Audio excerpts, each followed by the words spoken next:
¿Cómo logramos mejorar la convivencia de los escolares?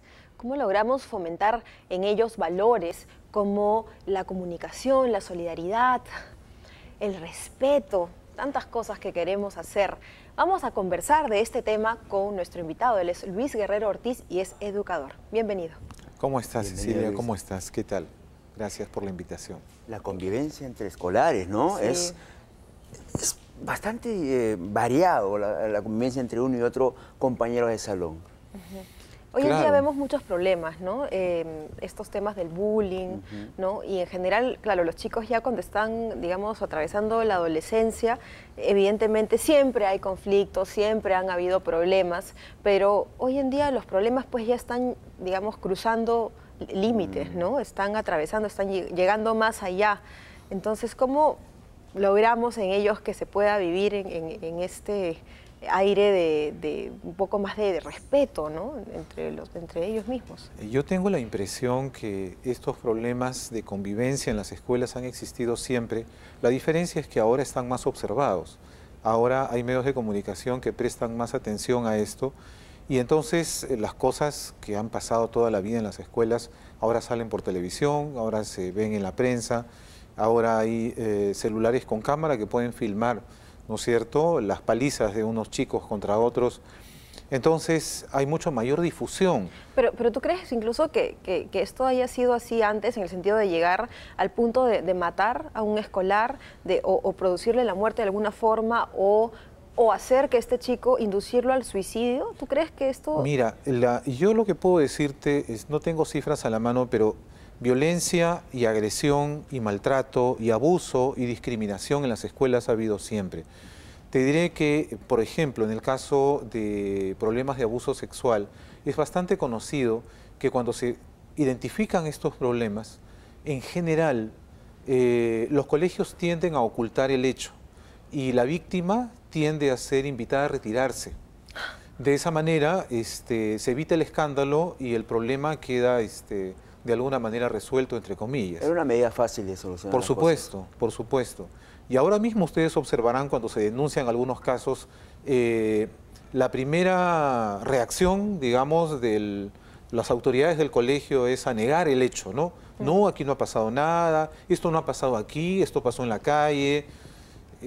Es una manera de decir, no es cierto, en mi colegio nunca pasan esas cosas, ¿no? Entonces, este intento por negar lo que es innegable, de que en el colegio hay abuso, hay maltrato, y no solo entre chicos, sino también entre adultos y chicos. Y eso es una cosa que todos sabemos por experiencia propia o por experiencia ajena. Pero yo creo que el problema de la convivencia escolar en buena hora se está poniendo en la agenda, porque definitivamente no basta... digamos, las escuelas tienen que ser lugares donde los chicos aprendan, ciertamente, pero donde se aprenda a gusto. Está demostrado que mientras mayor satisfacción tengas en el centro de estudios, con tus compañeros, con tu maestro, con tus estudios, mayor vas a rendir, tu rendimiento va a ser mejor. Mientras vivas una experiencia más bien de temor, de vergüenza, de rechazo, tu rendimiento va a disminuir. Entonces, no es un tema colateral, es un tema que afecta definitivamente la posibilidad de que las escuelas se conviertan en instituciones eficaces, donde los chicos aprendan realmente. Pero antes era un poco más riguroso en todo caso, porque yo recuerdo mucho que antes era un mal comportamiento era ya castigado. O la conocida palmeta, ¿no? Que te daban en la mano y todo había una armonía de alguna manera equilibrada de pronto. Pero ahora no, ahora los chicos ya contestan. ¿Por qué me vas a poner la mano tú? ¿Serás mi papá? No, soy el profesor. ¿Y? ¿No? Y son un poco más contestatarios. ¿Por qué ese cambio? Bueno, nadie tiene derecho de poner un dedo sobre tu cuerpo. Eso es definitivo. Y no importa si lo que hayas hecho sea bueno o malo, pero nadie tiene derecho a tocarte. Que los chicos tengan conciencia de eso me parece magnífico, ¿sí? Creo que en los últimos 20 años, de los años 90 hacia aquí, ha habido una difusión mucho mayor de los derechos de los chicos y creo que eso es en general positivo. Eso no quiere decir que haya o deba haber impunidad y que los chicos puedan hacer cualquier cosa y que no hayan consecuencias. Por supuesto que no, pero es que la reacción del adulto, de la autoridad, del profesor, del sistema, no puede ser pues una reacción sin ley. Tiene que haber límites, tienen que haber parámetros, tienen que haber criterios. Lo mismo pasa en la sociedad. Una persona que roba una cartera no puede ser masacrada por 10 policías. O sea, hay procedimientos. Y creo que hacia eso es hacia lo que tenemos que ir en las escuelas.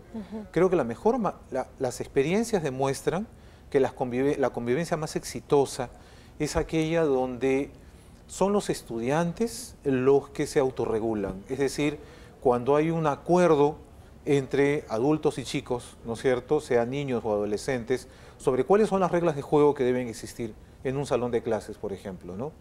Cuando los chicos toman conciencia de eso y lo asumen, el respeto a esas reglas y a esos acuerdos ya no es solamente tarea del profesor, todos asumen esa responsabilidad.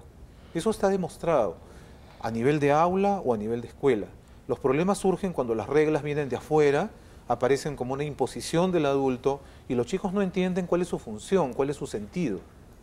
Al decir se autorregulan, también te estás refiriendo al ambiente de casa, porque muchas veces los chicos están solos en casa, no hay papá, no hay mamá, no tienen con quién dialogar, ¿no? Si es que ellos, digamos, quisieran entablar un diálogo, no está papá, no está mamá, entonces de alguna forma ellos tienen como que autorregularse. ¿También te refieres a este ámbito? En general, fíjate, claro, las experiencias familiares son muy variadas, ¿no? Hay chicos que tienen sus dos padres y tienen una relación de comunicación muy buena con ellos, nunca están solos, siempre están al cuidado de alguien que se interesa por, digamos, cómo vive su experiencia escolar. Hay chicos que no, que están prácticamente solos todo el día, los padres están ausentes, o falta un padre, o faltan los dos padres y viven en casa de los tíos o de los abuelos. Entonces, o chicos que prácticamente son jefes de hogar, ¿no? Adolescentes porque los padres no están y tienen que hacerse cargo de los hermanos menores. La experiencia familiar de los chicos es sumamente variada hoy en día, ¿no? Y ahí adentro, el hecho de que esté en la familia completa o que esté incompleta no significa que la experiencia sea buena o mala. Depende cuál es el grado de respeto, de afecto, de cuidado mutuo que existe en esa familia, ¿no? A veces la inexistencia del padre puede ser positiva, no tiene que ser necesariamente negativa. Cuando estaba en la casa las cosas eran terribles, desde que se fue hubo un poco más de tranquilidad. Entonces, pero a veces los maestros nos manejamos con estereotipos, ¿no? Y pensemos que tiene que haber papá y mamá. Y a veces no necesariamente la presencia de ambos significa paz y convivencia. Ahora, hablas de la presencia de los papás. ¿Es bueno que el papá o la mamá esté pendiente periódicamente, no solamente en las reuniones de colegio, sino de vez en cuando yendo a ver cómo está el hijo, averiguando con el profesor, con el director? Por supuesto que sí. Yo creo que lo peor que puede pasarle a un chico es que viva su experiencia escolar en el abandono, que nadie se interese por lo que le pasa, sea bueno o sea malo, ¿no? Repasemos nuestra propia experiencia escolar, ¿no? ¿Cuántas cosas vive uno en el colegio? Experiencias gratas e ingratas, con el profesor, con otros compañeros. Uno no todo le cuenta a la mamá, no todo le cuenta al papá, pero hay cosas, experiencias fuertes que lo marcan a uno, que a veces uno tiene vergüenza de contar o quiere contar y no tiene o la confianza o la oportunidad para hacerlo. Pero lo que pasa es que ahora acá viene la otra mitad de esto. Es bueno, sabemos que es bueno que el papá o la mamá vaya a averiguar periódicamente, no necesariamente en las reuniones escolares, ¿no es cierto? Pero cuando algún compañero de colegio se entera que tu papá y tu mamá están yendo bien seguido, eres un niñito, eres hijito de papá, hijito de mamá, y ahí empieza la no convivencia, una convivencia un poco difícil, porque ahí empieza el abuso, empieza el insulto, empieza la tomadera de pelo. Bueno, eso puede ocurrir si el padre de familia va en horas de clase, digamos, y hace una exhibición delante de todos de que no puede vivir sin su hijo. Entonces, eso, evidentemente, en vez de ayudar, no ayuda, ¿no? Porque van a agarrar de punto a ese chico, de ver que está tan mimado. Pero las entrevistas con los profesores no tienen que ser en horas de clase, no tienen que ser públicas. Pero, ¿sabes qué? Yo creo que cuando un padre de familia va a buscar al profesor, no debería ser solo para averiguar cuáles son los problemas. Podría ser muy interesante también averiguar qué cosas buenas hace su hijo en el colegio, ¿no? si ha detectado algún gesto simpático, interesante, ¿no? Con algún compañero, ha protagonizado algún comportamiento ejemplar, algún mérito. Como padre de familia yo necesito saber lo bueno y lo malo, no solamente lo malo. Y los profesores deberían también ser conscientes de eso y citar a los padres no solamente para quejarse, sino también para elogiar. Porque en la vida cometemos errores, pero también cometemos aciertos. Y así como es bueno señalar los errores de manera abierta, también es bueno señalar las cosas que uno hace bien. Y los chicos deben vivir esa experiencia. Eso ayuda mucho a la convivencia. Si el chico experimenta una convivencia en la que la gente se dice abiertamente las cosas que considera que están mal, pero también se dice abiertamente las cosas que creen que están bien, entonces uno aprende a ser equilibrado en la vida. Pero si todo es queja, ¿no es cierto? Entonces, bueno, uno aprende a quejarse y a mirar solo lo malo en los demás. Una pregunta un poco ya para terminar. Si un chico se porta muy bien en casa, pero en el colegio es terrible, ¿no? Evidentemente los padres no van a tener una evidencia de qué es lo que puede estar sucediendo con este chico, pero ¿qué es lo que estaría pasando ahí y dónde estaría la responsabilidad? ¿Qué es lo que está pasando con este chico? Si el contexto cambia, la conducta cambia. Eso nos pasa a nosotros los adultos, ¿no es cierto? Yo acá me siento bien con ustedes y estoy alegre y satisfecho de esta conversación. De repente, cuando regrese a la oficina, voy a encontrarme con los problemas que dejé y a lo mejor voy a retomar un pleito que dejé pendiente. Entonces, los contextos son distintos y eso invita a las personas a actuar, digamos, en correspondencia con eso. El ambiente de la casa puede ser uno, el ambiente de la escuela puede ser otro. Tú me pones el ejemplo del chico que actúa bien en casa y actúa mal en la escuela. Podría ser también al revés, ¿no es cierto? Que actúa mal en casa, pero es un chico ejemplar en el colegio, porque las relaciones son de una calidad diferente, recibe un trato distinto, ¿no? Entonces, si uno vive respeto en un lado y no lo vive en el otro, la conducta responde a esas diferencias. Luis, para cerrar el tema, puntos básicos para la buena convivencia de padre al hijo, para que el hijo pueda tener una convivencia buena en el colegio.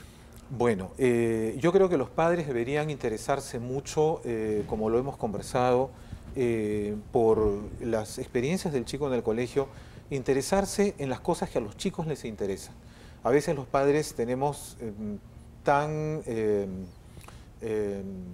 firme y clara la conciencia del deber, pero podríamos averiguar también por las experiencias divertidas de sus hijos, las amistades que tienen, las cosas que más le agradan, las experiencias que lo han dejado más satisfecho.